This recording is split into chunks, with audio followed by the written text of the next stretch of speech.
നമസ്കാരം, മലയാളി വാർത്തയിലേക്ക് സ്വാഗതം. ആയുധപ്പുര ശക്തമാക്കുകയാണ് ഭാരതം.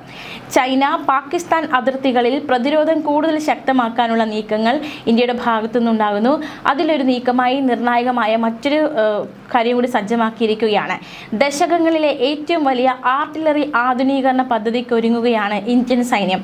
ഏകദേശം 23,000 കോടി രൂപ ചെലവിൽ 300-ലധികം K9 വജ്ര സെൽഫ് പ്രൊപ്പൽഡ് ഹോവിറ്റ്സർ പീരങ്കികൾ അധികമായി വാങ്ങാനുള്ള നീക്കം രാജ്യം നടത്തുന്നുണ്ട്. ഇതുമായി ബന്ധപ്പെട്ട് സുപ്രധാന നിർദ്ദേശം ഈ ആഴ്ച തന്നെ ഡിഫൻസ് പ്രൊക്യൂർമെന്റ് ബോർഡിന്റെ പരിഗണനയ്ക്ക് സമർപ്പിച്ചേക്കുമെന്നാണ് വൃത്തങ്ങൾ അറിയിക്കുന്നത്. പ്രതിരോധ മന്ത്രാലയത്തിന്റെ അനുമതി കിട്ടുന്നതനുസരിച്ച് ദക്ഷിണ കൊറിയൻ കമ്പനിയായ ഹൻവ എയറോസ്പേസുമായുള്ള സാങ്കേതിക പങ്കാളിത്തത്തോടെ ഇന്ത്യയിൽ K9 വജ്ര നിർമ്മിക്കുന്ന പ്രമുഖ ആഭ്യന്തര കമ്പനിയായ ലാർസൻ ആൻഡ് ടുബ്രോയ്ക്ക് കരാർ കൈമാറും.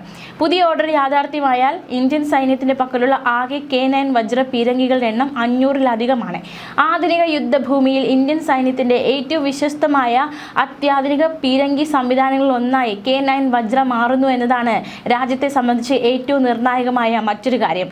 55 mm 52 കാലിബർ ട്രാക്ക്ഡ് വിഭാഗത്തിൽപ്പെടുന്ന ഈ പീരങ്കികൾ 40 കിലോമീറ്ററിലധികം അകലെയുള്ള ശത്രുക്കളെ കണ്ടെത്തി അവയെ തുരത്താനും തകർക്കാനും തരിപ്പണമാക്കാനും സാധിക്കുമെന്നതും സവിശേഷത. വെടിയുതിർത്ത് തൊട്ടു പിന്നാലെ തന്നെ ശത്രുവിൻ്റെ തിരിച്ചടി ഉണ്ടാകും. അത്തരത്തിൽ തിരിച്ചടിയിൽ നിന്ന് രക്ഷപ്പെടാനായി അതിവേഗം സ്ഥാനം മാറ്റാൻ ഇതിന് സാധിക്കുമെന്നതാണ് മറ്റൊരു സവിശേഷത.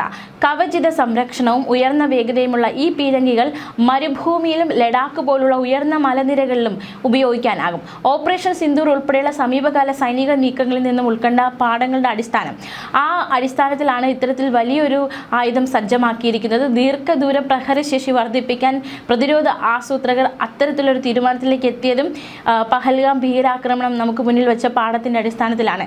ചൈനയുമായുള്ള യഥാർത്ഥ നിയന്ത്രണ രേഖയിലും പടിഞ്ഞാറൻ അതിർത്തിയിലും ഒരേ സമയം പ്രതിരോധം തീർക്കാൻ മൊബിലിറ്റിയുള്ള ഇത്തരമൊരു പീരങ്കി സംവിധാനം അത്യന്താപേക്ഷിതമാണെന്നാണ് സൈന്യം വ്യക്തമാക്കുന്നത്. എന്തായാലും പൂർണ്ണ സംതൃപ്തരാണ് ഇന്ത്യൻ സൈന്യം ഈ സംവിധാനത്തിൽ. ഇതിനു മുമ്പ് 2017 4,500 കോടി രൂപയ്ക്ക് 100 പീരങ്കികൾ വാങ്ങാനായിരുന്നു ആദ്യത്തെ കരാർ.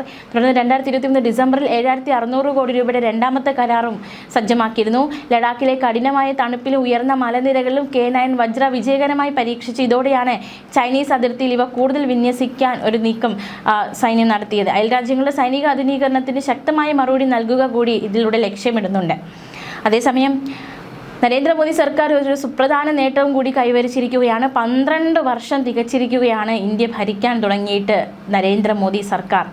ക്ഷേമ പദ്ധതികൾ, അടിസ്ഥാന സൗകര്യ വികസനം, നികുതി ഇളവുകൾ, സ്ത്രീ ശാക്തീകരണം, ദേശീയ സുരക്ഷാ സംരംഭങ്ങൾ തുടങ്ങിയ നേട്ടങ്ങൾ പ്രധാനമന്ത്രി എടുത്തു കാണിക്കുകയുണ്ടായി. ഈ നിർണായക ഘട്ടത്തിൽ ഇന്ത്യയെ ഒരു വികസിത രാഷ്ട്രമാക്കുക എന്ന ലക്ഷ്യം നേടുന്നതിനായി സേവനം, സദ്ഭരണം, സമൃദ്ധി എന്നിവയിൽ ശ്രദ്ധ കേന്ദ്രീകരിച്ച് തൻ്റെ സർക്കാർ തുടർന്നും രാജ്യത്തിനായി പ്രവർത്തിക്കുമെന്ന് അദ്ദേഹം വ്യക്തമാക്കുകയുണ്ടായി. സർക്കാർ ക്ഷേമ പദ്ധതികൾ വഴി 81 കോടിയിലധികം ആളുകൾക്ക് സൗജന്യ ഭക്ഷ്യ ധാന്യങ്ങൾ കിട്ടുന്നുണ്ടെന്ന് പ്രധാനമന്ത്രി വ്യക്തമാക്കി. 32 കോടിയിലധികം ജൻധൻ ബാങ്ക് അക്കൗണ്ടുകൾ സ്ത്രീകൾക്കായി തുറന്നതായും സായുധ സേനയിൽ വനിതാ ഓഫീസർമാർക്ക് സ്ഥിരം കമ്മീഷൻ നൽകിയതായും ലക്ഷ്പതി ദീദി പരിപാടിയിലൂടെ 3 കോടി സ്ത്രീകൾ പ്രതിപക്ഷം കുറഞ്ഞത് 1 ലക്ഷം രൂപ വരുമാനം നേടിയിട്ടുണ്ടെന്നും പ്രധാനമന്ത്രി അവകാശപ്പെടുന്നു. അടൽ സേതു, സുദർശൻ സേതു, ചെനാബ് റെയിൽവേ പാലം, ബോഗിബീൽ പാലം, പാമ്പൻ കടൽ പാലം എന്നിവ പ്രധാനമന്ത്രി എടുത്തു പറഞ്ഞു നേട്ടങ്ങളായി.